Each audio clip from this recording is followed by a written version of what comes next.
It feels like a good day to attempt something very difficult.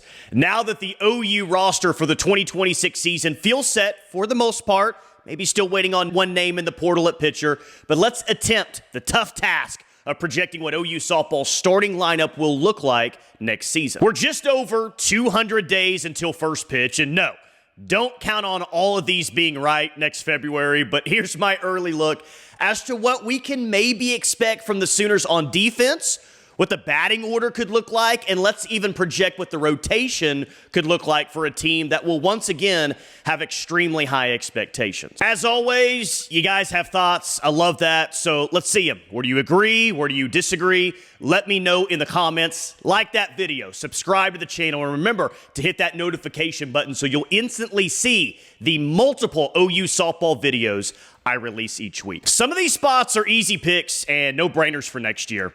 Some players are definite starters, but could they potentially be looking at a position change for next year?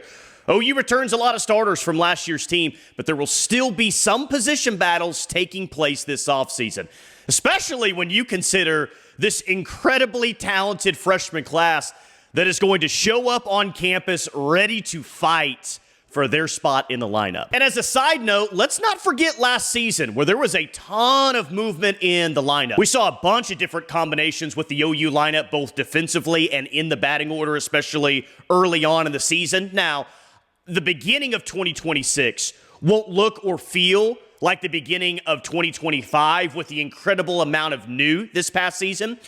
But I could absolutely see Patty Gasso taking the opportunity once again early in the season to still tinker with things and find this team's best lineup before SEC play begins. I think there's some position flexibility with a lot of these players, and I won't be surprised if we see different outfield lineups, especially early on in the non-conference portion of the schedule. But hey, we got all offseason to talk about all the different possibilities. Let's get to the projections, and let's start at catcher. Look, OU has to be better at this position in 2026, both offensively and defensively. I think you have three players who are really in the running for the spot. Two of those players are returners. Isabella Emmerling started 56 games last season, and then Riley Zakay is the other name who didn't start any games but played in 9 games last season. The other player in the mix is true freshman Kendall Wells, the number 1 catcher in the 2025 class. Now, I found it interesting that OU didn't heavily pursue a catcher in the transfer portal. Now, at the same time, I'm happy that they didn't because that's how high I am on Kendall Wells. I think she has a chance to be the next great catcher at Oklahoma. But does it tell us anything that OU didn't seemingly heavily pursue someone at catcher? Yeah, maybe. It could mean that they just didn't absolutely love someone that was available in the transfer portal or didn't see someone as a fit for this program. It could mean that they liked a player or two, but the NIL asking price was way too steep and way over what they were willing to pay. I tend to think it's a sign of how much they like and believe in Kendall Wells. Because if OU really wanted a catcher, if they really felt like they needed to get someone to play immediately, I think OU would have found a way to make that work, and I think that they would have gotten someone. When I evaluate catcher, I think it's a 2-horse race. I think it will end up being Emmerling or the true freshman Kendall Wells. The fall season will be a very good indicator, but I do think that this is a position that Patty might give opportunities to both players in the beginning of the season to essentially see who wins out. Today, I'm projecting that Emmerling and Wells will split time at the beginning of the season. But I think eventually it's Kendall Wells that wins out with her incredible defense, her incredible bats, and her incredible upside that she has as well. I think that she's a star in the making, and I think that she's going to start the majority of games next season at catcher. First base is another interesting position where I think multiple players are in the mix. Gone is Cyd Sanders. What a good defensive first baseman she was. She's actually the lone position player that OU will lose that started more than 25 games this past season. Cyd actually started 56 games in her final season in an Oklahoma uniform. We saw Sid Barker here at times to get her bat in the lineup, and I think that that's probably the first name that comes to mind when people think about the starter at first base next season. But could Cassidy Pickering move to first base next year?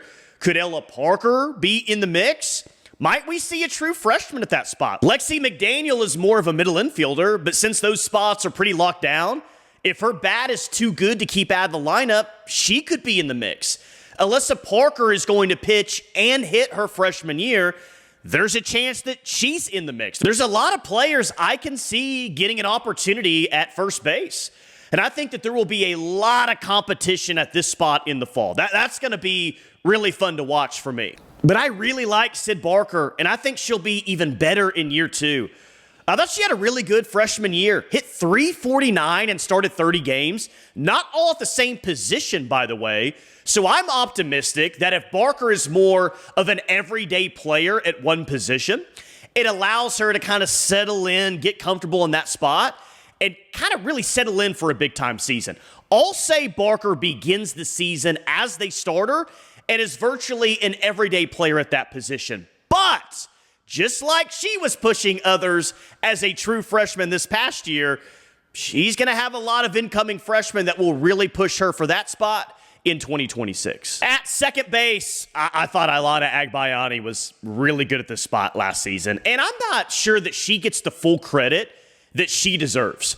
You can make a strong argument, a very strong argument, that she was the defensive MVP of the team last season. Just 2 errors last year, and finished the season with a .989 fielding percentage. And oh, by the way, she won a Gold Glove as the best second baseman in all of college softball. But that's not all. She was also named to the SEC All-Defensive Team.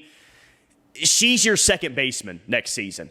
And I don't want to just loosely throw around the word elite, but Agbayani is an elite defensive second baseman and may very well win her second Gold Glove in 2026. Plus, hey, I love the speed that she brings to the offense as well. And I think after being in the program last year and seeing the SEC last season, I think Ailana Agbayani will be even better offensively this year than she was last season. Shortstop, this is one of the easiest selections out there, maybe the easiest of the entire team.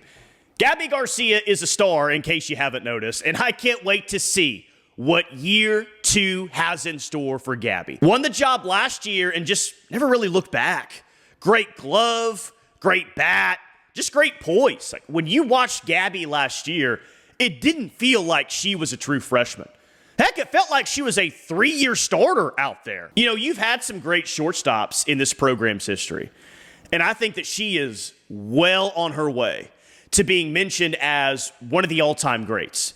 If it's too early to say that, then maybe I should apologize, but I apologize for absolutely nothing when I say that I think that she's the next great shortstop at Oklahoma. I think that that's going to be the case. .351 average as a freshman, led the team with 20 home runs. Can't wait to see if she can top her numbers in 2026.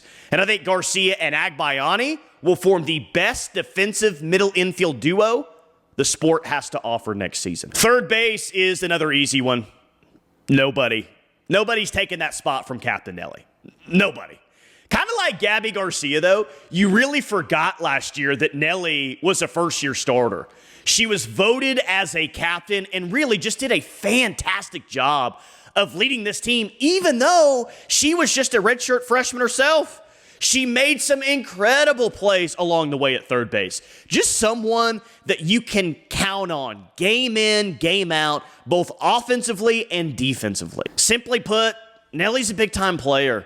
And I think that she's going to be a 4-year captain and a 4-year starter at Oklahoma. She's been compared to Sid Romero.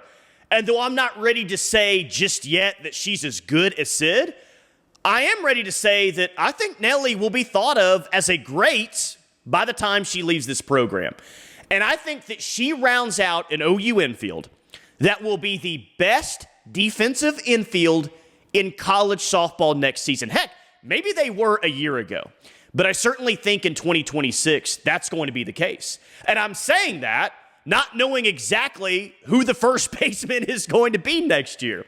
I just think that Nelly, Gabbie, Ailana are that good defensively, And I think those three players alone go a long way in OU being the best defensive infield that college softball has to offer next season. Designated player, this one could be very interesting. Obviously, this was Ella Parker's spot last year and where she's primarily been for this program.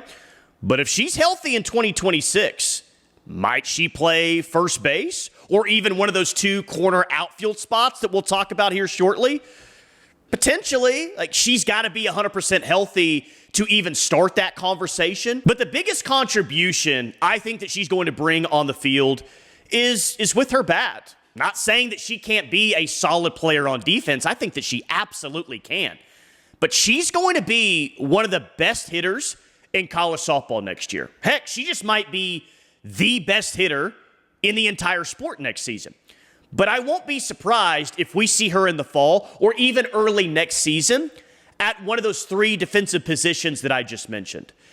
And hey, when it comes to designated player, maybe we hear chatter this offseason that Pickering could be in that spot next year, or maybe even someone else. But I'm still going to say today that Ella Parker is your primary DP, and I'll call it now. I'm going to say it.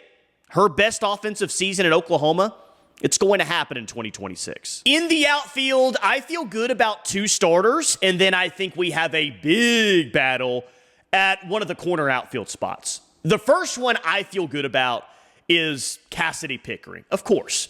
Played left field last season, and yes, maybe a couple of plays that she wants back in the Women's College World Series, but also did some very, very good things defensively this past season. Pick is a starter next season. Nobody should argue that. There is zero question. Pick is an everyday player for this team in 2026. I had her as the team offensive MVP last season. Now, here's the question with Cyd Pickering. Could she play first base? Could she be DP? Maybe. But I don't think all of a sudden that she's just some bad outfielder and you have to hurry and find her a different spot. I've seen a lot of good from Cyd Pickering defensively throughout her career. A lot of good. So I'm still going to project her as this team's starting left fielder. Love watching Pick play. She's truly an incredible talent. And here's the fun part.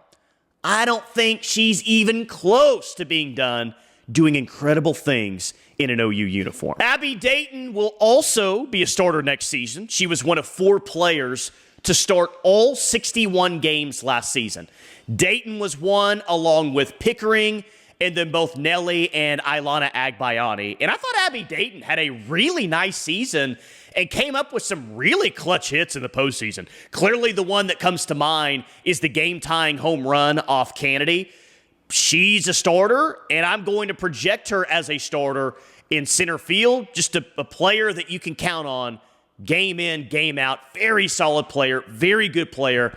Abby Dayton, definitely a starter in 2026. But who's going to play that other corner outfield spot? Who's going to play right field?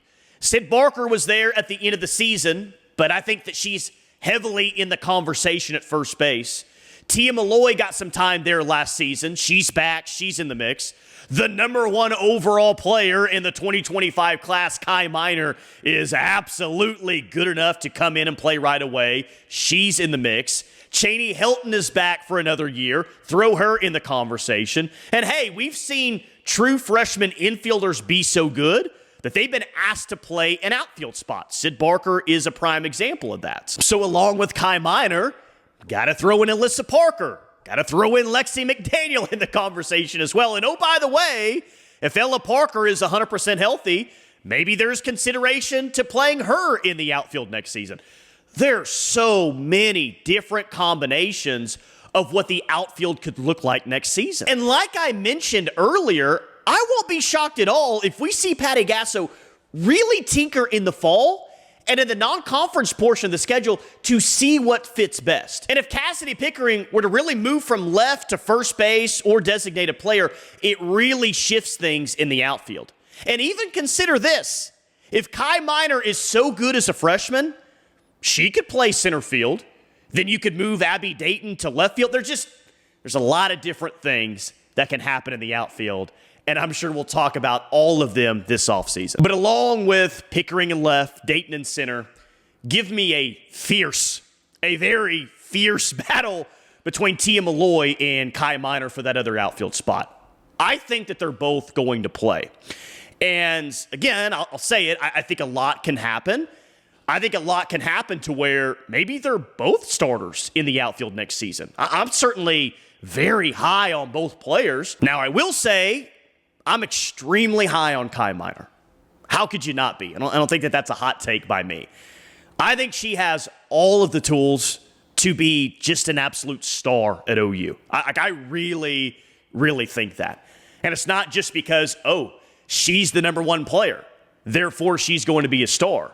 When you look at the numbers, when you look at the tape, she's got everything you want to be an incredible outfielder at Oklahoma. And I also think that there's a chance she's one of, if not your best defensive outfielder as soon as next season. Those are the types of conversations I'm already willing to have. I believe Kai Minor eventually wins out as an everyday starter for this team, so I'm putting her today in right field. I think she's one of those freshmen that's too good to keep off the field.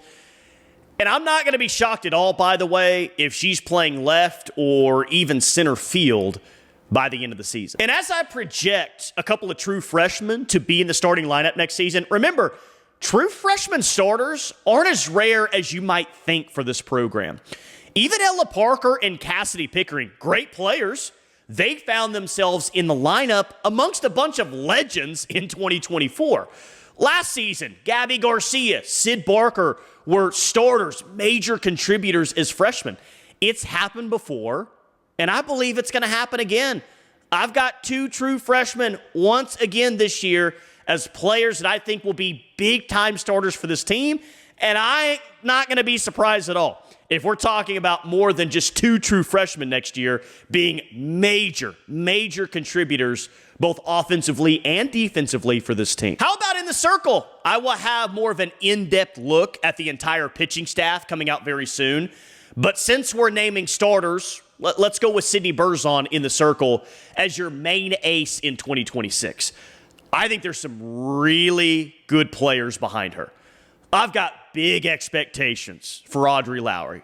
I'm incredibly excited about true freshman Alyssa Parker, and of course others as well. But I think Berzon was brought in for a reason, and I think she's most likely to be your frontline starter in the rotation. But like I said, I'll go a little more in-depth on the entire pitching staff very, very soon. If this task wasn't already difficult enough, I'm actually going to attempt to guess a batting order. Again, these things are going to change throughout the course of the season, especially early on. But here's my best guess as to what the batting lineup is going to look like that you're going to see most often next year.